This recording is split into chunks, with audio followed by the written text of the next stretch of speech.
presented by Smart Music World.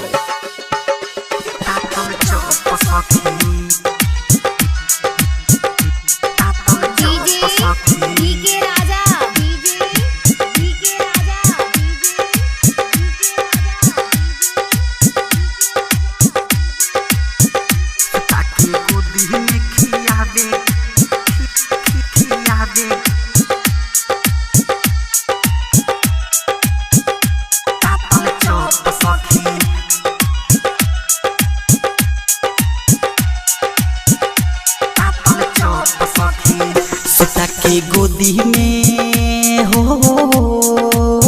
सुता के गोदी में खियावेगा पाको पसखी तातल चौप सखी जैसे करे कराही में तेल पालो पसखी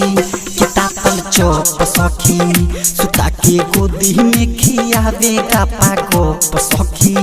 तातल चौप सखी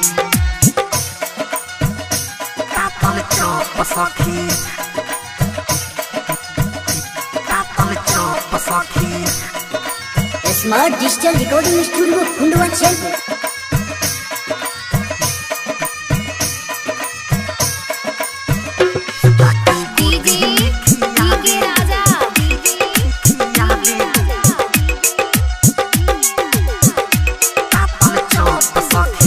किन के उलैले देवरा हइले बउआ के धरते ही सखी हम खैनी हउआ के हाँ किन के उलैले देवरा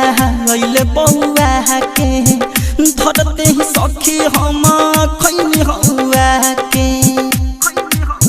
खिया के मारल चाहेला हो खिया के मारल चाहेला हमके थापा थप सखी तातल चौप सखी सुता के गोदी में खियावेगा पागप सखी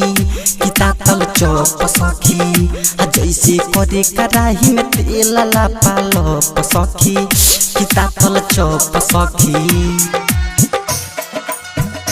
तातल चौप सखी तातल चौप सखी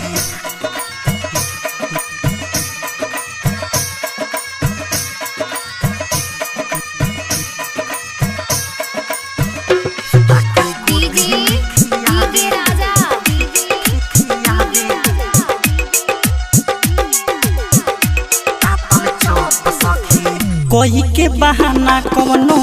आई जाला रात के कैसे के कोही राइटर बिके सहबी रात के हाँ कोई के बहाना कवनो आई जाला रात के कैसे के कोही मुन्ना बिके सहबी रात के रोहित देवहरा से रौनक देवहरा से कोइनी हम पोट सखी तातल चौप सखी सुता के गोदी में खियावेगा पागप सखी तातल चौप सखी जैसे करे कराही में तेल पालप सखी तातल चौप सखी Smart Digital Recording Studio Khundwa